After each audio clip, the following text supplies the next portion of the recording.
MLA దగ్గర నుంచి MLC దగ్గర నుంచి ఇలా పేపర్లు గుంజుకొని లాక్కొని మీ ఇష్టం వచ్చినట్టుగా చింపే కార్యక్రమం చేసే అధికారం ఎవరిచ్చారు?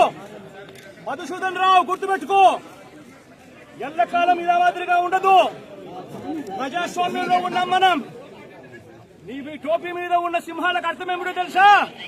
అధికారంలో ఉన్న వాళ్లకు సెల్యూట్ కొట్టడం కాదు, ప్రజాస్వామ్యాన్ని కాపాడడం కోసం మీరున్నారు. గుర్తుపెట్టుకోండి.